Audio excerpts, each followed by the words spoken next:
Your brokerage account balance is a lie. Most investors spend their entire lives staring at a number on a screen that fluctuates based on the collective panic or euphoria of millions of strangers. When that number drops by 20%, they feel 20% poorer. They stop spending, they lose sleep, and in the worst cases, they panic and sell everything at the bottom. This is the fundamental trap of paper wealth. And it is exactly what the financial system uses to keep retail investors in a state of perpetual anxiety. Right now, the broader markets are experiencing the kind of turbulence that exposes the fragility of most investment strategies. We are seeing major indices like the S&P 500 and the Nasdaq 100 behave like a cardiac monitor in an emergency room. One month they are up over 1%, providing a false sense of security, only to be followed by a sharp 3% decline that wipes out all progress. The underlying friction is always the same: a cocktail of geopolitical tension, slowing economic growth, and an inflation rate that refuses to cooperate with central bank targets. While the average investor watches the VIX, the market's fear gauge, spiked to levels reminiscent of global lockdowns, they are making a critical mistake. They are looking at the price of the asset rather than the cash flow the asset produces. Later in this breakdown, we will analyze the exact mathematical reason why a 4% withdrawal rate during a market downturn can destroy a 30-year retirement plan in less than 5 years. It is a statistical reality that index fund advocates rarely discuss, but understanding it is the only way to protect your future. If you are currently feeling the weight of market volatility, you need to understand that your emotional reaction is a byproduct of your strategy. If your strategy relies on the benevolence of the stock market to give you a higher price tomorrow than you paid today, you aren't investing, you are speculating on human psychology. There is, however, a group of investors who view these red days with total indifference or even excitement. These are the individuals focused exclusively on dividends. The temptation during volatile periods is to do something. This usually manifests as day trading or trying to time the bottom. However, the data on this behavior is brutal and unforgiving. Research consistently shows that only about 3% of active traders manage to remain profitable after a single year. This isn't just true during recessions. This failure rate persists even during the most aggressive bull markets in history. Most people believe they are the exception, but the psychological friction of a crashing market makes rational decision-making nearly impossible. When you are a trader, every tick of the clock is a potential loss. You are fighting against high-frequency algorithms and institutional desks with more data and faster execution than you will ever have. You are playing a game designed to extract your capital through commissions, slippage, and emotional exhaustion. The retail investor who tries to navigate a sell-off by jumping in and out of positions is almost guaranteed to fail. They buy when the fear and greed index is in extreme greed and sell when it hits extreme fear. They are the liquidity that the smart money uses to exit the market. If you've ever wondered why you always seem to buy the top and sell the bottom, it's because you are reacting to price, and price is the most lagging, emotional metric in existence. If understanding the psychological trap of trading is helping you realize why your portfolio has been stagnant, take a second to subscribe and hit the like button. It helps us keep these deep dive analyses focused on the mechanics that actually move the needle for your net worth. Now, let's look at the alternative that most safe investors think will protect them, but actually carries a hidden danger. Passive index investing is often touted as the gold standard for the average person. While it is certainly better than day trading, it contains a structural flaw that becomes a nightmare during a bear market. This flaw is the forced liquidation requirement. If you are retired or using your portfolio to cover your cost of living, you are forced to sell shares to generate cash. When the market drops by 20%, you don't just lose 20% of your paper wealth. You are now forced to sell 20% more of your shares just to maintain the same standard of living. This is called sequence of returns risk. By selling shares at a discount, you are permanently cannibalizing your principal. Those shares are gone forever. They will never be there to participate in the eventual recovery. Consider a technician who has spent 30 years building a tax-advantaged growth account, like a Roth IRA or a 401k. If they enter retirement during a prolonged downturn and rely on the 4% rule, they are essentially gambling that the market will recover before their share count hits zero. It is a race against time where the market holds all the leverage. This creates a psychological burden that most people cannot handle in their golden years. This is where dividends change the entire equation. Instead of participating in a forced liquidation of your assets, you are collecting the rent those assets produce. A portfolio focused on dividends allows you to ignore the share price because the cash being deposited into your account doesn't require you to sell a single share. While the index investor is mourning a loss, the dividend investor is simply checking their transaction history to see how much cash arrived that morning.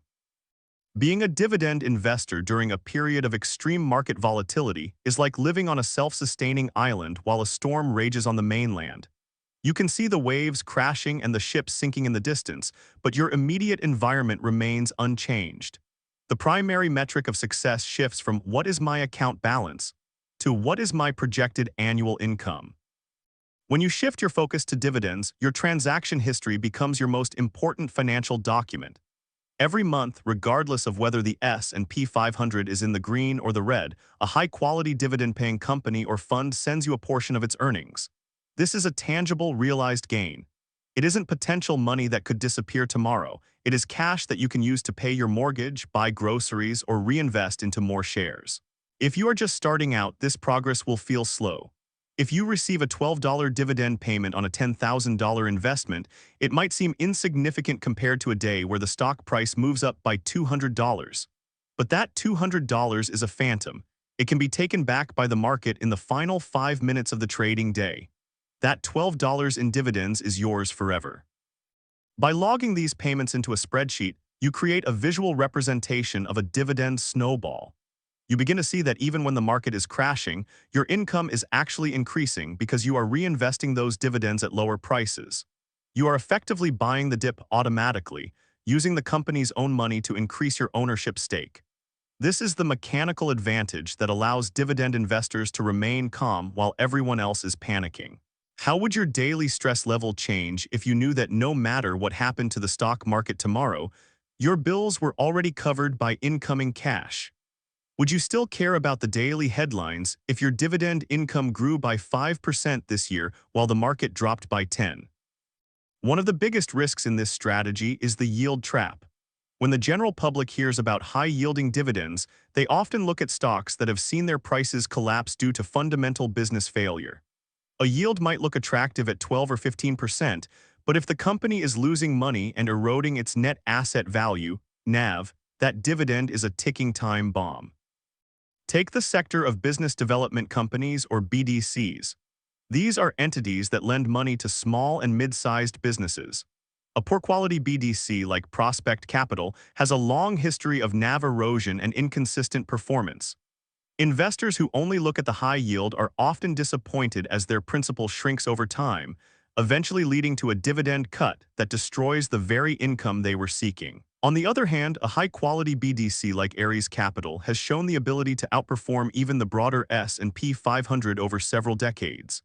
The difference lies in management, credit quality, and the ability to maintain the net asset value while still paying out substantial dividends.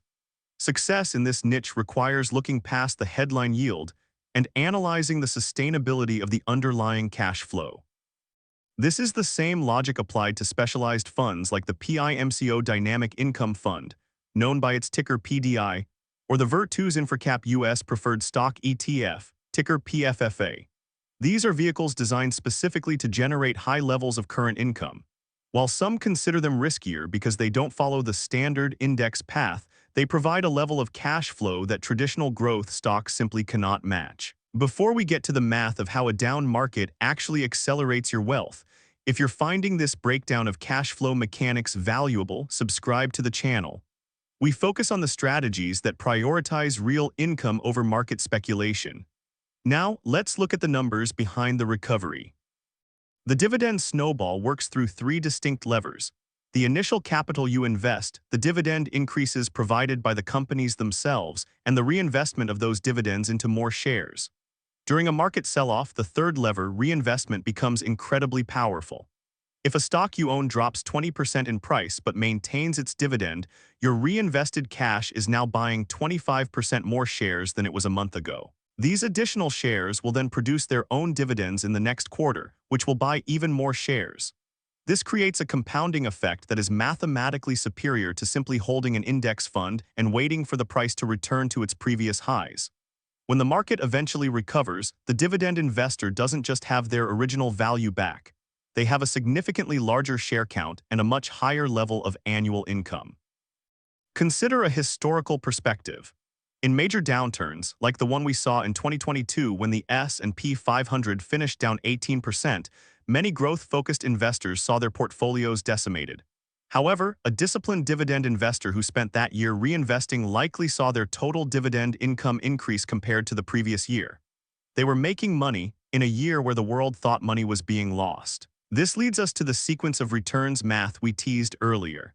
If you are withdrawing 4% of a $1 million portfolio, you need $40,000 a year. If your portfolio drops to $800,000 in a bear market, you still need $40,000. You are now withdrawing 5% of your remaining balance. This higher withdrawal rate, combined with the market drop, creates a death spiral for your capital. However, if that $1 million was invested in a portfolio yielding 5% in dividends, you would receive $50,000 in cash, regardless of whether the paper value was $1 million or $800,000. You never touch the principal, so the death spiral never starts. For those who want even more stability, preferred stocks offer a unique hybrid solution. Preferred shares, like those found in the PFFA ETF, behave more like bonds than traditional common stocks. They pay a fixed dividend and have a higher claim on assets than common shareholders.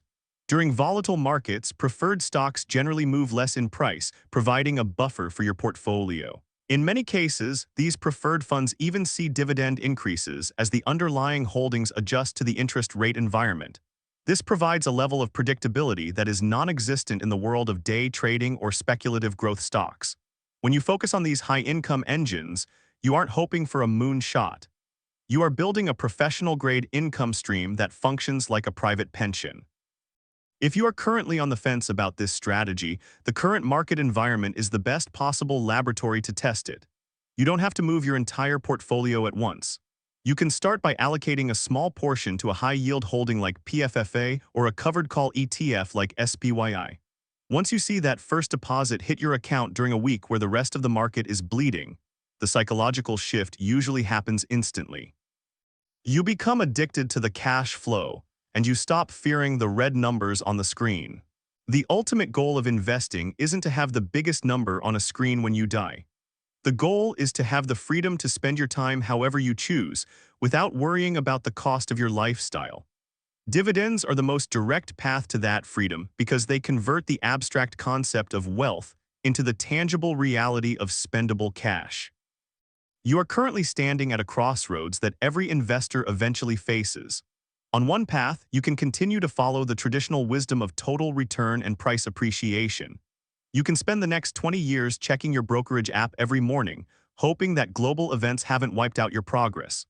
You can live in fear of the next recession, knowing that it might force you to sell your hard-earned shares at a loss just to survive. On the other path, you can choose to become an owner of cash flows. You can build a portfolio of high-quality dividend-paying assets that work for you while you sleep. You can reach a point where your transaction history is a list of raises you didn't have to ask for. In this reality, a market crash isn't a disaster, it's a clearance sale. It is an opportunity to accelerate your journey to financial independence by acquiring more income-producing machinery at a discount.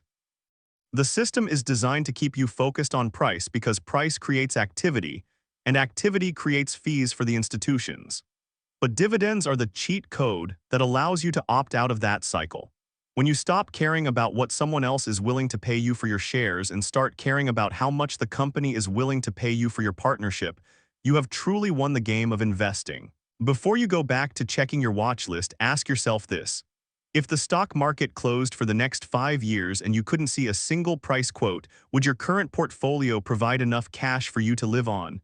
If the answer is no, then you aren't building a foundation, you're building a house of cards. I'm curious to hear your thoughts on this shift. Are you still primarily focused on your total account balance, or have you started tracking your monthly dividend income as your primary metric of success? Let's talk about the specific hurdles you're facing in the comments. If you're ready to stop gambling on price movements and start building a real income stream, the next step is understanding how to identify the specific vehicles that make this possible. We've talked about the why, but the how is where the real wealth is built. You should watch the video on your screen right now to see exactly how these high-yield engines are constructed and why the wealthy prioritize them over everything else. I'll see you over there.